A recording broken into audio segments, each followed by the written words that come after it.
Bismillahirrahmanirrahim. Assalamualaikum warahmatullahi wabarakatuh. Halo semuanya, perkenalkan nama saya Alfi Ramadan. Saya merupakan mahasiswa Universitas Islam Negeri Sumatera Utara, Prodi Manajemen Dakwah A 2024, Fakultas Dakwah dan Komunikasi. Kalian tahu kenapa aku bisa ada di kamera ini? Karena di sini aku ingin membuat video tentang pengelolaan masjid yang baik dan benar agar jamaah masjid ini makin bertambah banyak. Karena kita tahu masjid-masjid di sekitar kita jamaahnya sudah mulai menurun. Nah, jadi itu saya akan menjelaskan. Tapi sebelumnya, ini merupakan mata kuliah dari manajemen masjid yang mana dosen pengampunya itu Bapak Dr. Andes Haji Muslim MM.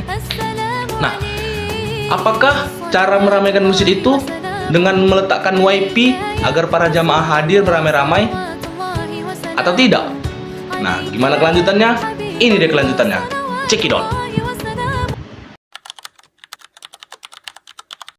Nah, dimulai dari diri kita sendiri teman-teman sekalian. Kenapa? Pasti diri kita sendiri ini kadang malas ke masjid yang terdekat karena beberapa alasan.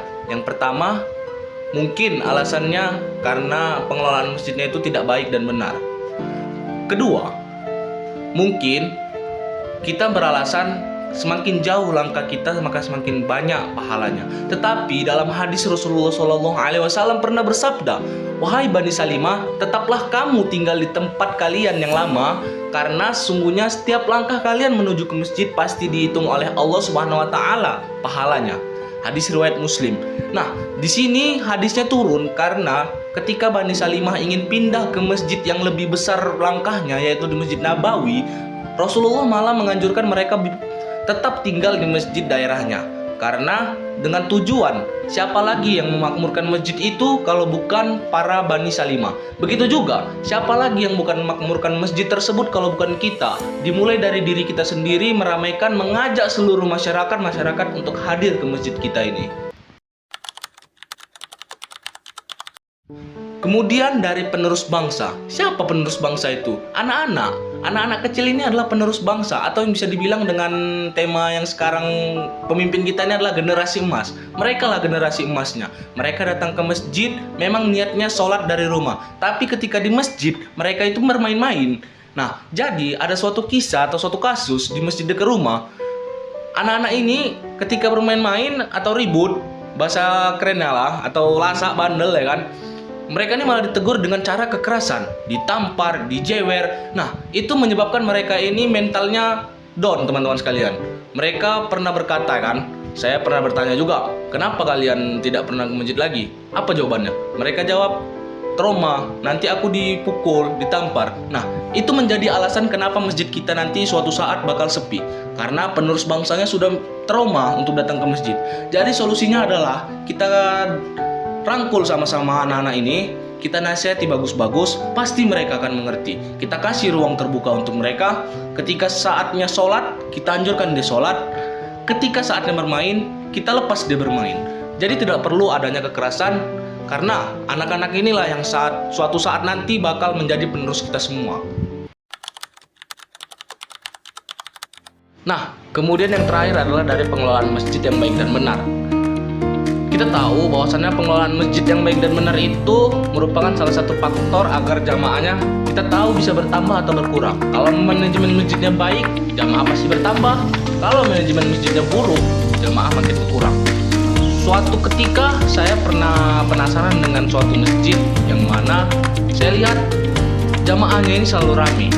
Nah, jadi saya pernah bertanya, gimana sih cara pengelolaan masjid ini sehingga jamaahnya tetap ramai? Kemudian mereka menjawab, kebetulan kami mengadakan kajian rutin sebelum ba'da asar.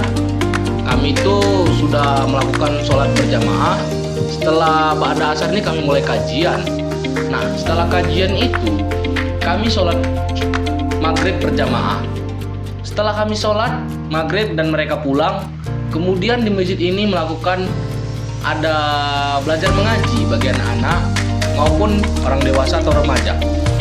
Nah, alhamdulillah mungkin dari situ jamaah kita terus bertambah, dan kami pun memfasilitasi mereka dengan AC, kipas, snack, minuman. Itu mungkin membuat mereka sangat membakar untuk belajar di masjid ini serta menghadiri masjid ini secara rame-rame. Nah, kemudian dari cara pembersihannya, seperti kita tahu, banyak masyarakat atau jamaah yang pasti pikirannya, ngapain kita sholat di masjid itu? Sajadahnya aja kotor, tempat wuduknya aja jorok, kamar mandinya aja jorok. Mending kita ke masjid sebelah, sajadahnya wangi, bersih, kamar mandinya bersih, toiletnya bersih. Mending kita di sebelah, lebih nyaman kita sholat. Nah, kemudian dari cara penghitungan hasil infak, kita tahu masyarakat pasti berpikir kalau ada suatu masjid yang hasil infaknya itu tidak dibuka secara umum, tidak dijelaskan di papan. Nah, itu sangat berguna ketika hasil infaknya itu kita terangkan di papan, kita catat pengeluarannya untuk apa, saldonya berapa, pemasukannya untuk apa. Nah, jadi masyarakat ini agar tidak bertanya-tanya, kemana duit yang kami infakkan, kenapa kami tidak tahu mana hasilnya. Nah, jadi mereka itu pun langsung, ngapain ya kita lagi sholat di sini? Bagus kita cari masjid yang lain. Kita tahu kalau kita infakkan duit kita di sini, kita tahu duitnya kemana. Nah, mungkin itulah beberapa dari cara untuk memajukan jamaah masjid ini kembali, teman-teman sekalian. Nah, jadi kalau kalian mau serius-serius sekali atau mau apa kali kan, mau lihat video panjangnya, tunggu part 2-nya ya. Oke, see you, bye-bye. Assalamualaikum warahmatullahi wabarakatuh.